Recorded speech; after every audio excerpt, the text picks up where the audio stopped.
Good morning, ma'am. Good morning, ma'am. Good morning, ma'am. Good morning, ma'am. Good morning, ma'am.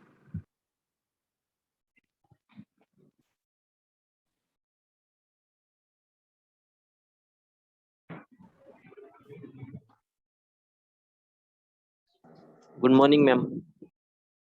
Good morning. Good morning, ma'am. Good morning, everyone. Excuse me, ma'am. हाँ जी, कुणाल बोलिए।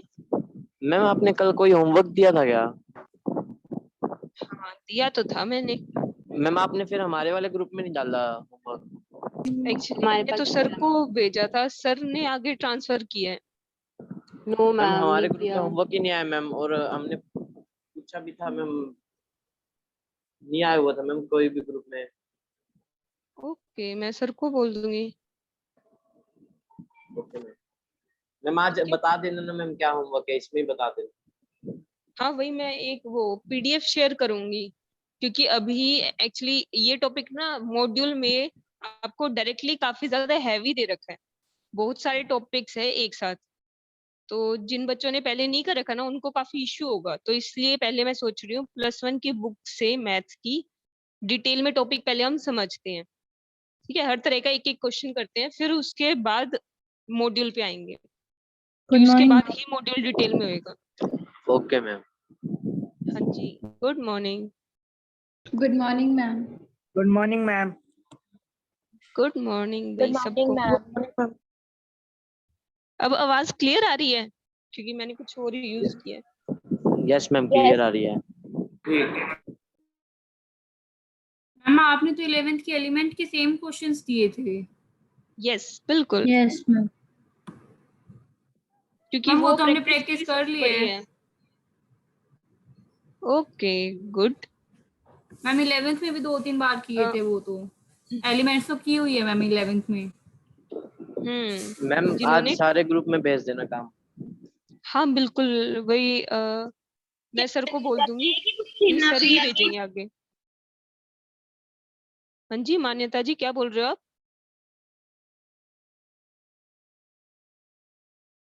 कह रही है notebook एक ही लगानी है क्या मैथ की, सर जो पढ़ाते हैं और आप जो पढ़ाते हैं? नहीं, चैप्टर वाइज अलग अलग मेंटेन कर लोगे, आपके लिए इजी रहेगा चैप्टर्स ढूंढना, है ना। मतलब सर की अलग लगा लो, मेरी अलग लगा लो एक बार, बाद में स्पेस तो यूज आपका हो ही जाएगा। वैसे किसने होमवर्क किया है, उसके कोई डाउट्स वगैरह आए 1.1 में जो मैंने आपको पीडीएफ शेयर की थी? कनिष्का के अलावा और भी किसी ने किया? No ma'am. No, ma'am. वो बच्चे भी तो होंगे जिन्होंने पहले किया नहीं हुआ, उनको डाउट नहीं आया कुछ भी? मैम होमवर्क ही नहीं आया था ग्रुप में। Okay, half students. बहुत स्टूडेंट्स के पास होमवर्क। हाँ जी सोनू जी, क्या बोल रहे हो आप?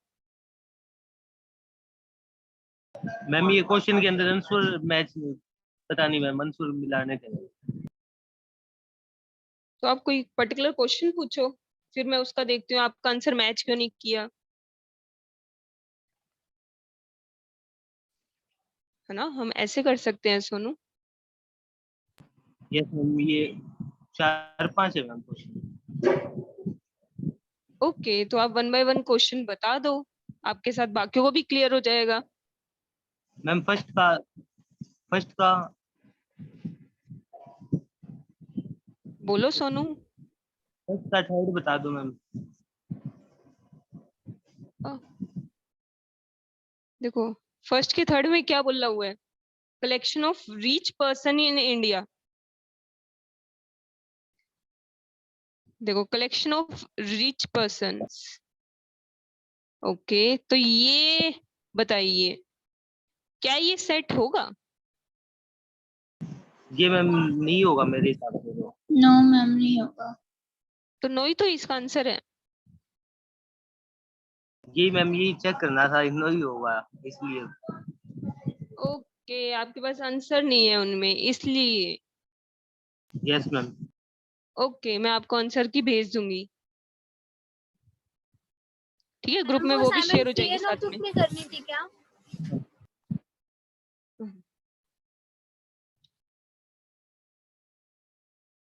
मैम हाँ जी कुमकुम। तो शेयर कर देना। ओके बिल्कुल। हाँ जी कुमकुम क्या बोल रहे थे आप? नोटबुक में करनी थी क्या? फेयर नोटबुक में कर लीजिए, बेटर रहेगा आपके लिए अगले टाइम रिवाइज करना। आपको टॉपिक अच्छे से समझ में आ जाएगा, वरना क्योंकि टॉपिक एक बार करने से याद नहीं रहेंगे आपको, जो फर्स्ट टाइम कर रहे हैं उनके लिए। ये एक बार हम फिर जल्दी से कल वाला एक बार रिवाइज करते हैं, हमने कल क्या क्या समझा था, उसके बाद हम आगे बढ़ते हैं। ठीक है देखिए कल हमने क्या क्या समझा था। सबसे पहले हमने स्टार्ट किया था सेट से। ठीक है सेट क्या होता है? कलेक्शन होता है किस चीज का? बताइए। Defined objective. Yes well defined objects का। ओके इसके बाद हम हमेशा सेट का जो नाम होता है वो एक स्मॉल लेटर से डिनोट किया जाता है, right? No ma'am capital letter हमेशा कैपिटल लेटर से होता है, कैपिटल लेटर होता है। ठीक है। और एक कर्ली ब्रैकेट से प्रेजेंट किया जाता है इसे, यस ठीक है। इसके एलिमेंट्स Yes, हमेशा ma'am. कॉमास में होते हैं। ओके और इन्हें इसके जो नंबर ऑफ एलिमेंट्स होते हैं इनको क्या बोलते हैं? लाइक इसमें नंबर ऑफ एलिमेंट्स 4 है। यस इसे बोलते हैं cardinal number sir. Cardinal number. Cardinal number. ठीक है, इसे बोला जाता है कार्डिनल नंबर। कितने नंबर ऑफ एलिमेंट्स है उन्हें कार्डिनल नंबर बोलते हैं। ओके अब ये देखिए सेट को रिप्रेजेंट करने के हमारे पास दो तरीके थे। ये मुझे कौन बताएगा? अर्पित। एक सेकंड मैं पूछूंगी आपसे, ठीक है, जो भी क्वेश्चन होगा। अर्पित बताइए क्या होगा? मैम दो अप्रोचेस होती है, एक में हम लाइक नंबर पूरे शो कर देते हैं और एक में हम लाइक डेफिनेशन टाइप बना के करते हैं। ओके ठीक है। वैसे आपको नाम, हाँ नाम की कोई वैसे रिक्वायरमेंट नहीं है, आपको ऑप्शन देख, बट आपको पता होना चाहिए रूल मेथड, ठीक है, नाम याद होने जरूरी है, ठीक है। रूल मेथड और set builder form, set building method, ठीक है। और ये क्या होता है? टेबुलर फॉर्म, ठीक है। देखो ये हमारी टेबुलर फॉर्म थी या फिर रोस्टर फॉर्म भी बोलते हैं इसे। Yes okay ma'am. ठीक है, इस ये तो हो गई हमारे प्रेजेंटेशन के दो तरीके। लाइक इसमें डायरेक्ट डाटा आता है और इसमें इसी चीज को हम रूल के जरिए प्रेजेंट करते थे, ठीक है। एक्स का क्या मतलब है वो लिखा जाता था। X belongs to natural number और एक्स वैल्यू 1 से 3 के बीच में है, ठीक है। हमने ये चीजें समझी थी। इसके बाद हमने कुछ टाइप समझे थे, राइट। सेट्स के टाइप क्या होते हैं?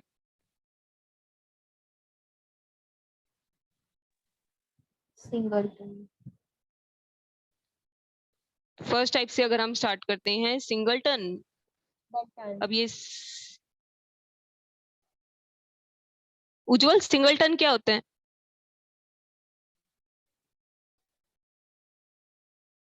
उज्जवल बताइए सिंगलटन सेट किसे बोलते हैं?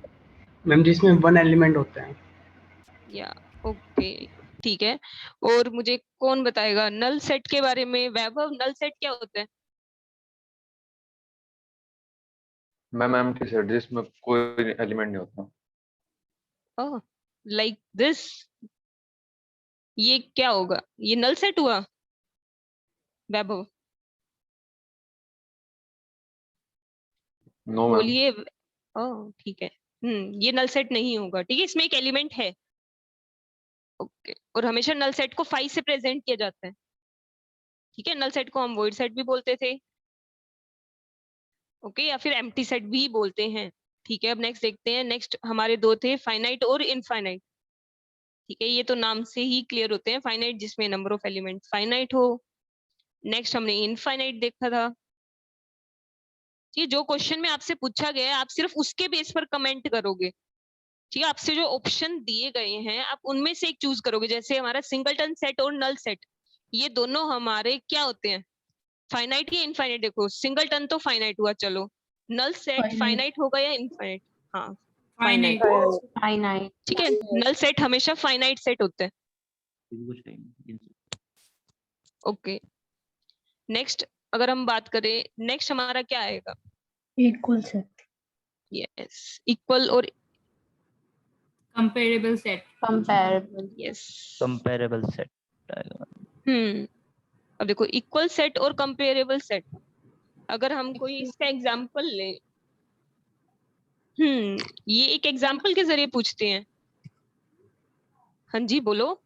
मैम अगर मैम ऑप्शन इक्वल, में नल एक सेट और मिनट, फाइनाइट, नल बोलिए। सेट और फाइनाइट सेट दोनों ऑप्शन दिए हो और आंसर नल सेट है, तो हम फाइनाइट को इग्नोर करेंगे? नहीं, उस केस में वैसे आपके जो आंसर है दोनों ही एक्सेप्ट किए जाएंगे।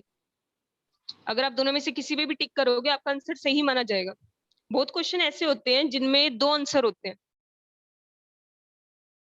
Okay, okay ma'am. उस केस में आपके दोनों आंसर सही माने जाएंगे, आप चाहे दोनों में से किसी पे भी टिक कीजिए। अब ये बताइए, ये हमारे लिए इक्वल सेट है या कंपेरेबल सेट है, या हम कुछ भी दोनों नहीं? में से कोई नहीं है, कोई क्योंकि भी एक्सप्लेन नहीं, में हाँ, दोनों आएगा कोई भी प्लस नहीं है माइनस मैम। 4। OMG, क्या सभी इस बात से एग्री करते हो? ना ये इक्वल है ना ही no ma'am, comparable. Yes ma'am. Yes ma'am -4 में okay yes ma'am. Ma'am. Ma'am यहाँ 4 रह जाएगा क्योंकि नेचुरल नंबर है और वहां -4 हो गया। यस, नेचुरल नंबर है तो ये सिर्फ 4 आएगा। कंपैरेबल सेट है ये। यस, देखिए भाई, अगर किसी को ये चीज समझ नहीं आई तो साथ साथ पूछ लो, कोई भी दिक्कत नहीं है। देखो x इक्वल टू 16 था, x की वैल्यू +-4 दो हुए, इसने बोल दिया सिर्फ नेचुरल नंबर होना चाहिए, तो यहाँ पर सिर्फ 4 एक्सेप्ट किया जाएगा। लाइकवाइज बी में आएगा -4, तो ये हमारे कंपेरेबल सेट हुए क्योंकि नंबर ऑफ एलिमेंट सेम है। ठीक है, बट इंटरनल एलिमेंट सेम ना होने की वजह से ये इक्वल सेट नहीं कहलाएंगे। ठीक है, तो ये क्या हुए, these are comparable sets. Okay,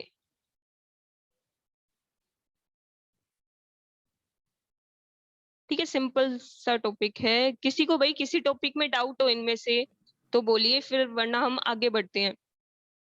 किसी को भी दिक्कत हो? मैम कंपेरेबल में सिर्फ साइन की वो होती है, इंटरचेंज होता है। आपकी बात समझ नहीं आई मुझे, आपका क्वेश्चन मैम क्या है? लाइक जैसे यहाँ पे a इज इक्वल टू 4 है, b इज इक्वल टू -4 है, एलिमेंट सेम है बट साइन डिफरेंट है, तो साइन का तो ये डिफरेंस होता स्टिल है। नहीं, स्टिल डिफरेंट नंबर हुए ना। 4 और -4 डिफरेंट नंबर्स है। Okay ma'am. समझ गए बात? These are different yes. Element. Okay ma'am. Ma'am A में -4 भी तो आएगा मैम। एक्चुअली इसमें बोला हुआ है नेचुरल नंबर्स। अच्छा, पॉजिटिव ठीक है। हाँ जी, कनिका क्या बोल रहे हो? मैम कंपैरेबल सेट्स में नंबर ऑफ एलिमेंट इक्वल होते हैं। कंपेरेबल में हाँ जी, नंबर ऑफ एलिमेंट इक्वल होने चाहिए। और मैम एलिमेंट्स डिफरेंट हो सकते हैं, जरूरी नहीं कि सेम हो। यस, बिल्कुल, एलिमेंट कुछ भी हो, सिर्फ नंबर ऑफ एलिमेंट सेम होना जरूरी है। मतलब एक तरीके से क्लास सेम होनी चाहिए। Yes ma'am, thank you ma'am. Okay, चलो भैया। मैम हाँ जी, ऐसे तो मैम ये कंफ्यूजन हो रही है, अरुण सर तो कुछ करवा रहे हैं, आप कुछ करवा रहे हो मैम, कुछ समझ में नहीं आ रहा। अरुण सर क्या करवा रहे हैं? अरुण सर क्वाड्रेटिक क्वेश्चन चल रही है मैम अब, और यहाँ पे सेट चल रहा है मैम, कुछ भी ऐसे समझ में ही नहीं आएगा। यस मैम, बहुत कंफ्यूजन हो रही है। उसके लिए तो आपको सर से बात करनी पड़ेगी, अंकुर सर से, या तो मैं अभी मैम अंकुर तो सर को आप बुला लूं 1 मिनट के लिए। आप रिवाइज करवा दो मैम, जो सर ने करवा दिया। Yes ma'am. एक मिनट में अंकुर सर को बुला सकती हूँ इसके लिए, 1 मिनट।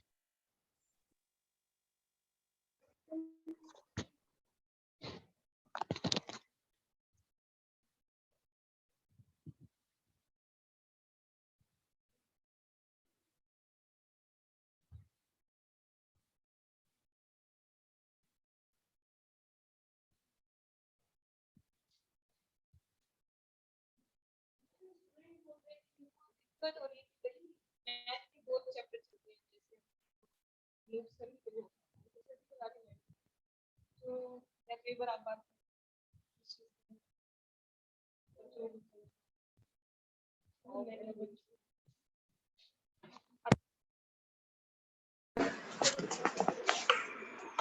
किसको प्रॉब्लम हो रही है दोनों चैप्टर इकट्ठे चलने से?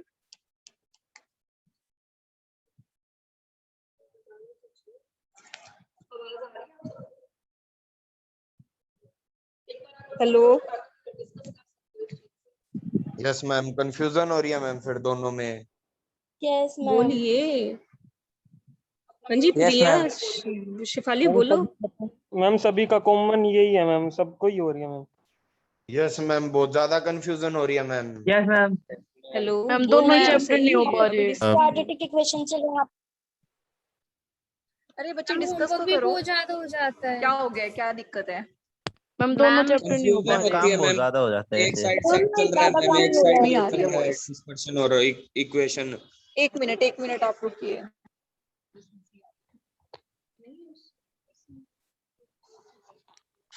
हेलो हाँ जी बच्चे, आप सबको वॉइस क्लियर है मेरी? Yes ma'am. Yes ma'am. तो आप लोगों को क्या दिक्कत हो रही है इस चीज के साथ, क्या प्रॉब्लम है? कंफ्यूजन हो रही है मैम, किस चीज की कंफ्यूजन हो रही है? एक साइड इक्वेशन चल रहा है, एक साइड मैथ चल रहा है, कुछ भी समझ में ही नहीं आएगा ऐसे तो। और मैम नहीं, होमवर्क भी आप डबल लोग इन डबल हो रहा दोनों है। को, होमवर्क तो देखो डबल होगा, थोड़ा सा आपको टाइम लगेगा चीजें मैनेज करने में, लेकिन हो जाएगा। दोनों सब्जेक्ट साथ साथ चलना जरूरी है। अभी क्या है, धीरे धीरे आपका देखो मैथ ही चल रहा है मैम दोनों क्लास में। दोनों में मैथ्स है, लेकिन आप देखो कि हर एक बुक जो है वाइडली डिवाइडेड है। अभी 30 जून हो गया, 1 जुलाई से तो आपकी सारी चीजें ऐसी ही चलेंगी, सारे सब्जेक्ट्स आपके स्टार्ट हो जाएंगे, धीरे धीरे आपकी अकाउंटेंसी भी तो होंगी। ऐसे थोड़ी ना सिलेबस कंप्लीट होगा, इसी तरह से होगा, आपको साथ साथ मैनेज करना पड़ेगा। तभी तो बोला था कि 10 से 12 घंटे क्यों पढ़ोगे, ऐसे ही तो पढ़ोगे तुम लोग। अब यहाँ पर जो काम चल रहा है उसको भी साथ साथ प्रैक्टिस करो, हमेशा से ऐसे ही चलता आया है। जैसे कि आपका लास्ट अटेम्प्ट था, बच्चे ऐसे ही मैनेज करते हैं, घर जाके मैथ्स प्रैक्टिस ज्यादा मांगता है। थोड़ा सा मैम का करो, थोड़ा सर का करो, दोनों चीजें मैनेज हो जाएंगी। थोड़ा टाइम लगेगा, दिक्कत आएंगी थोड़ी सी, लेकिन हो जाएगा दोनों चीजें मैनेज। ऐसा नहीं है कि कुछ जब ये मैनेज नहीं सर होगा। कराएंगे तो कंफ्यूजन होगी कि मैम वाला याद रखे या सर वाला। यस मैम, दोनों नहीं के देखो, कंसेप्ट ऐसा अलग अलग हो कुछ जाते नहीं हैं। होता, ऐसा कुछ नहीं होता, दोनों के टॉपिक्स तो अलग ही है ना। आप जब मैम वाला काम करोगे तो मैम वाले कॉन्सेप्ट आपको याद आएंगे, और यही तो आपका स्टडी असली। हाँ बताओ। एक्चुअली वेट अलग हो जाता है मैम, सर कुछ और ट्रिक बता रहे हैं, कई बार मैम कुछ और ट्रिक बताते हैं, तो उसमें कंफ्यूज हो जाते हैं दोनों चीज में। Yes ma'am. Yes ma'am. Ma'am या तो स्टैट हो, जैसे मैथ अलग अलग टीचर कराए मैम, ये मैथ ही चल रही है दोनों भाई टीचर्स एक के टीचर साथ। मैथ्स नहीं, करवा एक दे, एक बात टीचर बताओ स्टैट्स कि करवा दे जो अभी। अरुण सर करवा रहे हैं क्या सेम करवा रही है मैम? हम अभी सर ने अरुण सर कराया ने ही नहीं करवाए चैप्टर। ये चैप्टर नहीं करवाया ना। हाँ, तो इन दोनों के चैप्टर के कॉन्सेप्ट्स तो अलग होंगे ना आपके, तो इन दोनों में सिमिलर आपका कैसा होगा, कैसे दोनों की ट्रिक्स आपको कंफ्यूज कर रही है? हम जैसे कुछ कुछ बेसिक कंसेप्ट्स होते हैं जो कि मैच कर जाते हैं दोनों सब्जेक्ट्स में, वो मैथ्स का ही बेस है, तो वहाँ कंफ्यूजन क्रिएट हो जाती वहाँ है। कंफ्यूजन हो रही है, ठीक है। अभी आप पहले एक बार मैम के साथ कोऑपरेट करो, इस चीज के लिए आपको एक बार साथ साथ करना तो पड़ेगा, दोनों चीजें साथ साथ। तो बाद में डिस्कस करके बताते हैं कि एज इट इज चलेगा या कैसे चलेगा, लेकिन आज आप मैम के साथ अभी कोऑपरेट करो, ठीक मैम है? फिर ये ओके चैप्टर सर मैम। भी कराएंगे हमें? नहीं ऐसा नहीं होगा, देखो ऐसा होगा कि रिवीजन जब चलती है तो उस टाइम डिसाइड किया जाता है, आपसे भी पूछा जाएगा कि कैसे होगा और कैसे नहीं होगा। बट देखो, दोनों सब्जेक्ट साथ साथ चलना या फिर एक ही साथ दोनों टीचर्स की क्लास चलना कंपल्सरी है। आपके जो एग्जाम है वो नवंबर में है, और अभी से धीरे धीरे आपको आदत हो जाएगी तो आगे जाके कोर्स आपको मुश्किल नहीं लगेगा। आप जब इंटर में जाओगे 3 तरह के अकाउंट्स होंगे आपके, और तीनों अकाउंटिंग साथ चलेगी, क्योंकि पेपर तो तीनों के देने हैं ना। तो तब कैसे मैनेज करोगे? इसी तरह से आज इन चीजों को मैनेज करो, दोनों चीजों को बाइफरकेट रखो, अरुण सर को और चंचल मैम। प्रैक्टिस करोगे ना, दोनों की बातें अपने आप याद आएंगी, दोनों के चैप्टर्स के अपने आप पॉइंट्स आपको याद आएंगे, ठीक है? समझिए, थोड़ा सा कोऑपरेट आप करो, प्रैक्टिस करोगे, आपको धीरे धीरे दोनों चीजें मैनेज हो जाएंगी। शुरुआत में दिक्कत आती है, सब बच्चों को आती है कि किसका करे और किसका नहीं करे, बट एक बार आपका टाइम शेड्यूल बन जाएगा तो सब कुछ मैनेज इजीली हो जाएगा, फिर इतनी दिक्कत नहीं आएंगी आप। मैम स्टेट्स करवा देते हैं और सर मैथ करवा देते हैं। इस चीज के लिए अभी आप डिसाइड ना करो, इस चीज के लिए अंकुर सर डिसाइड करेंगे कि मैम क्या करवाएंगे और सर क्या करवाएंगे, ठीक है। मैम ये डिसीजन जल्दी हो जाएगा ना थोड़े दिनों में ही? डिसीजन जल्दी हो जाएगा, अगर ये इसी तरह से चलेगा कॉन्सेप्ट तो वो भी पता चल जाएगा। एंड शेफाली, आप पढ़ाई कर रहे हो या आप मूवी देख रहे हो? Shefali, sit straight and do noting.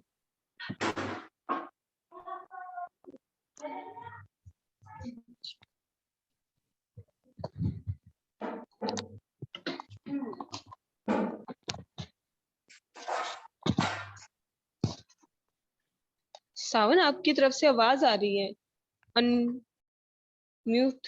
Okay, चलो अब हम आगे का टॉपिक समझते हैं।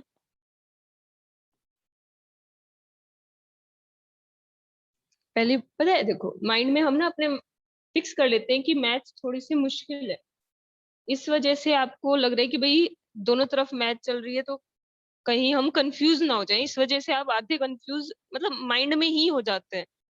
उस चीज को साइड में रखो और सोचो कि मैं कर सकता हूँ, और दोनों चीजों को साथ साथ करो, आप इजीली कवर अप कर लोगे। ओके, और हम थोड़ा सा, ठीक है, हम थोड़ा सा प्रैक्टिकल क्वेश्चंस के साथ चलते हैं, ठीक है, फिर आपको ज्यादा दिक्कत नहीं आएगी। अभी हम ठीक है, अभी हम सबसेट समझते हैं। देखिए सबसेट क्या होता है। जैसे हमें एक सेट दे रखा है A1, 2। सबसेट क्या होता है, इसी के अगेन पॉसिबल ग्रुप्स बनाना। ठीक है, देखो इसके क्या क्या पॉसिबल ग्रुप बन सकते हैं, हमें जस्ट वो ग्रुप्स बनाने हैं। ठीक है, देखो सबसेट क्या होता है, एक सेट का अगेन सब्ट्रैक्शन करना, मतलब उसके सब ग्रुप्स बनाना। ठीक है, तो देखो यहाँ पे पॉसिबल ग्रुप्स क्या क्या हो सकते हैं। एक ग्रुप ऐसा हो सकता है जिसमें कुछ भी ना हो, देखो बिल्कुल खाली ग्रुप। एक ग्रुप ऐसा हो सकता है जिसमें एक एलिमेंट हो, एक एलिमेंट का मतलब या तो 1 या फिर 2, या फिर एक ग्रुप ऐसा हो सकता है जिसमें दोनों एलिमेंट हो। देखो मैं इसके जस्ट टुकड़े करके देख रही हूँ कि टुकड़ों की पॉसिबिलिटी क्या क्या हो सकती है। हो सकता है एक ऐसा ग्रुप बने जिसमें कुछ भी ना आए, या फिर एक ऐसा बने जिसमें सिर्फ सिंगल एलिमेंट आए, या फिर ऐसा जिसमें 2 एलिमेंट्स हो। ठीक है, ये हमारे सबसेट्स होते हैं, इन्हें हम बोलते हैं सबसेट। किसी भी सेट के अगेन सब ग्रुपिंग करना, ठीक है, ये हमारे सबसेट्स होंगे पॉसिबल। मैम नल सेट हर सेट का वो आएगा ना, पार्ट सबसेट है। यस, ये हमेशा हर किसी का सबसेट होगा। ठीक है, नल सेट हमेशा is subset of every set. ठीक है, एक ब्लैंक सेट हमेशा ही सबका सबसेट जरूर बनेगा। ओके, अब ये देखो इसके नंबर ऑफ सबसेट कितने हुए। देखो number of subset 4। Yes, 2 raised to the power n। 2 raised to power n। अब देखो ऐसे ही अगर मैं बात करती हूँ A = 1 2 3, अगर इसके मैं सबसेट्स निकालूं 8। यस, देखो सबसेट्स अगर हम इसके निकालते हैं क्या क्या बनेगा। देखो आप सब भी मेरे साथ ध्यान से सोचो, मैं लिखूंगी मैं सिर्फ। ठीक है, देखो क्या बनेगा। एक तो खाली बन सकते हैं, एक हो सकता है जिसमें सिर्फ सिंगल एलिमेंट हो। सिंगल एलिमेंट का मतलब वो देखो 1 या फिर 2 या फिर 3, देखो सिंगल एलिमेंट, या फिर 2 वाले हो। समझिए, देखो लाइन वाइज करना है आपको, 2 3 हो या फिर 1 3। ठीक है, देखो 2 2 की पेयरिंग पॉसिबल है, या फिर एक ऐसा हो जिसमें तीनों हो। ठीक है, देखो हम एक एक चीज ध्यान से समझते हैं। सबसेट का मतलब क्या था, पॉसिबल ग्रुप्स बनाना। तो यहाँ पर पॉसिबल ग्रुप क्या क्या हो सकते हैं, एक तो खाली, एक ऐसे जिनमें सिंगल एलिमेंट हो, नेक्स्ट जिनमें 2 2 की पेयरिंग हो। देखो 2 2 की पेयरिंग पॉसिबल देख लो क्या क्या हो सकती है, 1 2 की हो सकती है, 2 3 की, या 1 3 की, और लास्ट जिसमें तीनों। ठीक है, तो देखो नंबर ऑफ टोटल ये आ रहे हैं हमारे पास, टोटल आ रहे हैं 8। तो यहाँ से हम फॉर्मूला बनाते हैं 2 की पावर n। एक तरीके से देखिए, हमेशा जो नंबर ऑफ सबसेट होता है ना, वो हमेशा होता है 2 की पावर n, और यहाँ पर n क्या होता है, देखिए n क्या होता है, नंबर ऑफ एलिमेंट। देखो n होता है नंबर ऑफ एलिमेंट। जैसे अगर मान लीजिए मैं इसके देखती हूँ 2 की पावर 2 है ना, देखो 2 एलिमेंट थे तो ये आ गया 4। ठीक है, आपसे इस तरीके से एमसीक्यू पूछ लिए जाते हैं, तो आपको ये चीज डायरेक्ट ये फॉर्मूला पता होना चाहिए कि भाई 2 की पावर यहाँ पे क्या होगी 3, तो ये 8 आ गया। ठीक है, नंबर ऑफ एलिमेंट्स यहाँ पर 2 की पावर n हो जाएगा हमारा नंबर ऑफ सबसेट। ओके, अब देखिए इसके बेस पर हम और चीजें समझते हैं। किसी को भाई इस टॉपिक में डाउट हो, ठीक है, जिनके लिए नया है, अगर उनको कहीं पर दिक्कत आए तो बोल दीजिए कीजिए। Excuse me ma'am. हाँ जी बोलो मानसी। मैम ये 1 2 और 2 1 सेम ही होएगा? 1 2 देखो मैंने 2 1 तो लिखा ही नहीं यहाँ पर। मैम मतलब लिख सकते हैं? नहीं, नहीं लिख सकते। 1,2 और 2,1 सेम ही कंसीडर किया जाएगा। बस हमने एलिमेंट आगे पीछे लिखे हैं। Yes, okay. अब ये देखिए, हाँ जी मान्यता जी क्या बोलना चाहते हो आप, कुछ पूछना है आपको? मैम तो ये जो ये नल सेट है इसकी जगह 5 लिख सकते हैं, वो गलत हाँ जी तो नहीं होएगा बिल्कुल, ना? नहीं नहीं गलत नहीं माना जाएगा। आप चाहे नल सेट लिखिए या 5 लिखिए, बात एक ही है। आपका गलत नहीं किया जाएगा। ओके, बाकी एमसीक्यूज है तो कोई प्रेजेंटेशन का इश्यू नहीं है, वहां पर आपको ऑप्शंस दिए जाएंगे। बाकी आपका क्वेश्चन अच्छा था। चलो देखो, अब हम बात करते हैं, मैंने 1 और 2 के सबसेट्स क्या क्या लिखे थे। देखो मैं फर्दर लिखती हूँ, हमें कुछ यहाँ पर टर्म्स समझनी है। हमने सबसेट्स देखे थे 1 2 और लास्ट रह गया एक 5। एक्चुअली पता है देखो, हमारी यहाँ पर 2 टर्म आती है, एक आता है प्रॉपर सेट और एक आता है प्रॉपर सबसेट। ध्यान से समझते हैं हम, देखिए 2 टर्म्स होती है, प्रॉपर सेट और प्रॉपर सबसेट। प्रॉपर सेट क्या होता है? प्रॉपर सेट एक ऐसी टर्म होती है, देखिए एक ऐसा ग्रुप जो हमारा सेट के इटसेल्फ इक्वल हो। देखिए हमने 1 2 के जो ग्रुप्स बनाए थे, इनमें से एक ऐसा ग्रुप जो बिल्कुल एग्जैक्ट हमारा सेट के इक्वल है, इसे बोला जाता है प्रॉपर सेट। ठीक है, इसे हम हमारा प्रॉपर सेट बोलते हैं। ठीक है, बट देखिए सबसेट, प्रॉपर सबसेट का मतलब क्या होता है? इसके अलावा देखिए, प्रॉपर सेट के अलावा जितने भी हमारे सबसेट्स बचते हैं, मतलब जो हमारे एंटायर सेट को रिप्रेजेंट नहीं करते, देखो इनमें से कोई भी ऐसा नहीं है जो हमारा सेट के इक्वल हो। ठीक है, उसके अलावा जितने होते हैं ना, वो प्रॉपर सबसेट कहलाते हैं। अगर प्रॉपर वर्ड आ जाए ना आगे, उस केस में कभी भी आपका ये कंप्लीट सेट वाला ग्रुप नहीं लिया जाएगा। इसके अलावा जो बचेंगे ना, ये हमारे प्रॉपर सबसेट कहलाएंगे। ठीक है, ये वाली बात समझ में आई? देखो प्रॉपर सबसेट क्या होता है? प्रॉपर सबसेट होता है वो सारे के सारे सबसेट्स जो हमारे एंटायर सेट के इक्वल नहीं है। देखो ये वाला नहीं इंक्लूड किया जाएगा, इसके अलावा जो बाकी है ना वो कंसिडर किए जाएंगे। ये हमारा प्रॉपर सेट होता है। ठीक है, क्योंकि ये बिल्कुल डिटो सेट है, इसलिए इसे प्रॉपर सेट बोलते हैं, और इसके अलावा बाकी सबको प्रॉपर सबसेट। ठीक है, तो देखिए इस वजह से अगर आपसे कोई नंबर ऑफ प्रॉपर सबसेट पूछे, देखिए ध्यान से समझते हैं हम, नंबर ऑफ प्रॉपर सबसेट हमेशा होता है 2 की पावर n-1। ऐसा क्यों? क्योंकि देखिए प्रॉपर सेट हमेशा एक होगा, है ना। देखिए प्रॉपर सेट कितना होगा? 1। तो प्रॉपर सबसेट कितने होंगे? टोटल सबसेट थे 2 की पावर n, उसमें से 1 हटा दूं ना, सिंगल यही तो हटेगा, बस सिर्फ यही वाली टर्म ही तो हटेगी।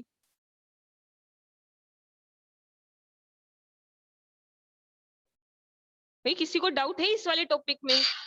हम एक काम मतलब सबसेट का पार्ट हुआ।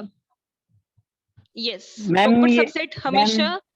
हाँ जी मोहित ये जो बोलिए। लास्ट में आपने फॉर्मूला बताया, इसको दोबारा बताना है।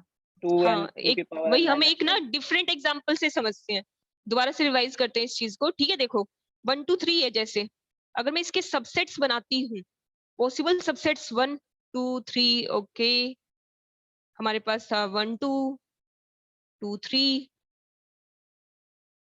3 1 हो गया एक, और 5 और 1 2 3, ठीक है। चलो अब देखो इसमें से प्रॉपर सेट कौन सा होगा? 1 2 3 1 2 3 ये वाला प्रॉपर सबसेट, वो प्रॉपर सेट होगा। इसके अलावा जितने भी बच गए ना, वो हमारे क्या होते हैं? Proper subset. सबसेट। यस। तो हम एक तरीके से क्या कर रहे हैं, देखो टोटल थे 2 की पावर n, 8 थे ना, 8 में से मैंने 1 हटा दिया, 7 बच गए। समझ में आई ये वाली बात? अब क्लियर हो गई? Yes Yes, ma'am. ma'am. बस हमने इसको एक फॉर्मूले में कन्वर्ट कर दिया कि प्रॉपर सबसेट हमेशा क्या होता है? 2 की पावर n माइनस 1। ठीक है, और प्रॉपर सेट हमेशा सिर्फ एक होगा, ऑलवेज 1। ओके, हाँ जी कनिका जी, क्या बोलना चाहते हो आप? मैम अगर कर्ली ब्रैकेट के अंदर हम 5 लिखते हैं तो मैम वो सेट होगा कि नहीं होगा? वो स्टिल सेट कहलाएगा। सेट जो है ना, सेट एक कलेक्शन है ऑब्जेक्ट्स का, डजंट मैटर उसका कोई मीनिंग है या नहीं है। ठीक है, मीनिंगफुल ऑब्जेक्ट्स की बात नहीं हो रही, only well defined objects. Well defined मतलब जिसका जो सबके लिए सेम है। ये देखो, अगर मैं आपको ये सेट देती हूँ, ये सबके लिए वेल डिफाइंड है, मैंने सबको एक्सप्लेन कर दिया, यही है मतलब। समझ गए कनिका? ये स्टिल हमारे लिए एक सेट कहलाएगा। ओके, ठीक है, चलो अब देखते हैं। अब देखिए सबसेट के साइन की बात करते हैं हम। यहाँ तक तो ओके है, ठीक है, सब किसी को दिक्कत नहीं है। अब हम मैम ये हाँ जो जी आपने रमन, ऊपर लिखा है करली ब्रैकेट्स में जो आपने 5 लिखा है, ये सिंगलटन सेट है, नल सेट है? ये सिंगलटन सेट कहलाएगा, क्योंकि ये एक एलिमेंट माना जाएगा 5 ब्रैकेट के अंदर। डज नॉट मैटर कि ब्रैकेट के अंदर क्या डाटा है, मैटर करता है ये एक एलिमेंट है, इसे एक एलिमेंट कंसीडर किया जाएगा। ठीक है रमन? Yes ma'am. ओके, ये मैं हटा ही देती हूँ। चलो अब देखो, पहले हम सिंबल की बात करते हैं। सबसेट को हमेशा देखिए इस सिंबल से प्रेजेंट किया जाता है। ये वाली बात हम थोड़ा सा ध्यान से समझते हैं। देखिए जो हमारा ये है, देखिए कर्ली ब्रैकेट के अंदर 1, ये हमारा सबसेट है इसका। तो सबसेट को प्रेजेंट किया जाता है हमारा इस साइन से। ठीक है, ये हमारा सबसेट का साइन होता है। ठीक है, देखिए जिसकी तरफ क्लोज है, देखिए जिसकी तरफ क्लोज है ना, वो सबसेट होता है किसका? जिसकी तरफ माउथ ओपन है। ठीक है, उसका सबसेट होता है। ओके, अगर मान लीजिए मैं इस चीज को इस तरीके से भी लिख सकती हूँ, फिर यहाँ पर इस तरीके से आ जाएगा। इसका मतलब क्या हुआ? देखिए जिसकी तरफ माउथ क्लोज है मतलब 1, ये हमारा सबसेट हुआ इसका। ठीक है, ये वाली बात समझ में आई? देखिए सबसेट का मतलब ही क्या होता है और सबसेट का साइन क्या होता है। ठीक है, अगर इसी चीज को हम उल्टा करते हैं, इसका मतलब ही क्या होता है? जिसकी तरफ माउथ क्लोज है वो सबसेट है, जिसका माउथ ओपन है उसका। ठीक है, देखिए हमने अभी अभी ये बनाया था, 1 2 3 का सबसेट 1 बना था। ठीक है, अब इस चीज को हम थोड़ा सा डिटेल में समझते हैं, सबसेट वाला टॉपिक। ठीक है, इसके कुछ एग्जाम्पल के जरिए समझते हैं हम। देखो पहले हम इसका सिंबल समझते हैं। देखिए यहां पर अगर मैं इक्वल लगा दूं, इसका मतलब क्या होगा? जैसे आपने लेस और ग्रेटर का साइन समझा हुआ है, देखिए इसका मतलब क्या होता है? ग्रेटर और इक्वल का मतलब क्या हुआ? x की वैल्यू या तो 4 है या 4 से बड़ी है ना। देखो इसका मतलब होता है इक्वल भी हो सकती है, बड़ी भी हो सकती है। देखिए इसका मतलब होता है 4 के इक्वल भी हो सकती है और 4 से बड़ी भी हो सकती है, दोनों चीजें हो सकती है। ठीक है, इसका मतलब ये नहीं होता कि इक्वल है सिर्फ, इसका मतलब होता है दोनों चीजें हैं। ठीक है, बट 4 भी हो सकती है और 4 से ज्यादा भी। तो x की वैल्यू 4 5 6 सो ऑन बहुत सारे नंबर होती है। सेम तरीके से यहाँ पर इसका मतलब क्या होता है? इसका मतलब होता है या सबसेट होगी या फिर इक्वल। सबसेट इक्वल, देखिए इसे सबसेट इक्वल बोला जाता है। इसका मतलब ही क्या होता है? एदर सबसेट और इक्वल। ठीक है, देखिए सिर्फ अभी तक हमने सिर्फ सबसेट का टॉपिक समझे। इसका मतलब ही क्या होता है? देखिए या तो हमारा सबसेट होगा या फिर इक्वल होगा। लाइक ये 1 है, 1 इसका देखिए सबसेट था, तो यहाँ पर ये वाला साइन अगर हम लगाते हैं तो कोई प्रॉब्लम नहीं है। ठीक है, क्योंकि या तो ये इसका सबसेट है या इक्वल, दोनों में से एक कंडीशन सेटिस्फाई हो रही है। ये इसका सबसेट है। ठीक है, जैसे देखिए 4 है, 4 ग्रेटर देन इक्वल टू 5, ये चीज गलत है। बट अगर मैं ये लिखती हूँ, ये हमारी स्टेटमेंट ट्रू मानी जाएगी क्योंकि 5 बड़ा है, चाहे इक्वल ना हो, क्योंकि इसका मतलब होता है या तो बड़ा होना चाहिए या इक्वल। ऐसे ही यहाँ पर इसका मतलब होता है या सबसेट हो या फिर इक्वल हो, तो दोनों में से एक कंडीशन सेटिस्फाई करनी चाहिए। जैसे अब देखिए हम कुछ एग्जाम्पल समझते हैं इसका, ध्यान से समझेंगे हम इसके एग्जाम्पल, क्योंकि ये वाला टॉपिक थोड़ा सा समझने में अच्छा है। देखिए मैम, हाँ जी बोलो। मैम ये 5 ग्रेटर देन इक्वल टू कैसे हुआ? 5 तो ग्रेटर देन 4 ही होता है। यस, मैं ये कह रही हूँ, क्या यहाँ पर मैं ये साइन यूज कर सकती हूँ? इस क्यों चीज की मैम, बात वो हो तो रही है। पता ही है 4 इक्वल कैसे हो जाएगा मैम?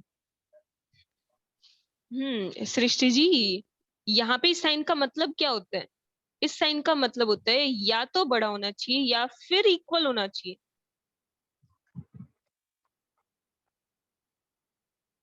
इस साइन का मैम मतलब, ऊपर वाले में भी क्या होता है? एक मिनट ऊपर पहले वाले सृष्टि में को भी पूरा तो करने दो बात। हाँ जी सृष्टि। मैम ऊपर वाले में भी तो कर सकते हैं फिर हम, नहीं, या 4 तो बड़ा 4 होगा ना या ही छोटा। इक्वल होता है ना ही 4 ग्रेटर होता है। नहीं मैम, अगर लेस देन का साइन लगा दे तो। हाँ तो बिल्कुल सही है फिर तो।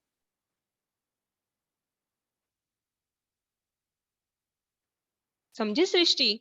इसका मतलब ही क्या होता है? इक्वल का मतलब यहाँ पर एदर ग्रेटर और इक्वल, वरना ये दोनों चीजें एक साथ यूज करने की जरूरत ही नहीं है।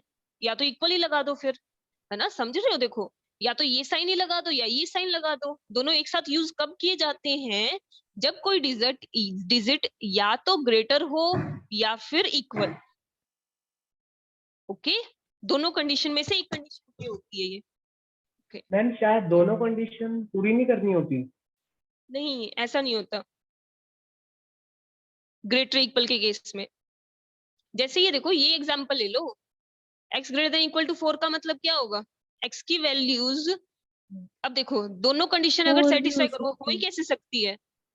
समझ रहे हो? देखो जो आपने अभी भी बात बोली कि दोनों कंडीशन सेटिस्फाई होनी चाहिए, ऐसा तो होगा ही नहीं। अगर मैं सिर्फ 4 लूंगी तभी ऐसा होगा फिर तो, है ना? 4 बड़ा थोड़ी होता है। दोनों कंडीशन सेटिस्फाई कभी हो ही नहीं सकती साथ में। हमेशा क्या होता है, बीच में और आ जाता है कि x जो है या तो 4 से बड़ा है या 4 के इक्वल है। इक्वल है तो 4 बन गया, बड़ा है तो 5 6 7 सो ऑन डिजिट्स ली जाएंगी।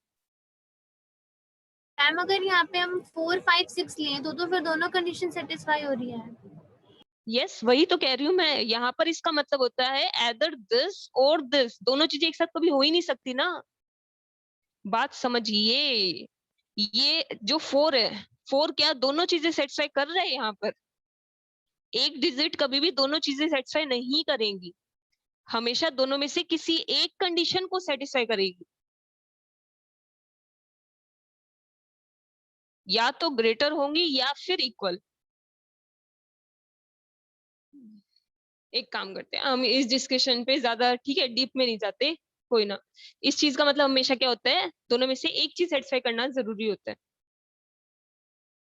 आ गया मैम समझ। ओके गुड कुमकुम। ठीक है, बट मतलब मेनली हम इस बात पे इतना डीप में नहीं जाते, हमें ये चीज नहीं समझनी। ठीक है, हमें मेनली क्या चीज समझनी है, यहाँ देखते हैं। देखो सीधी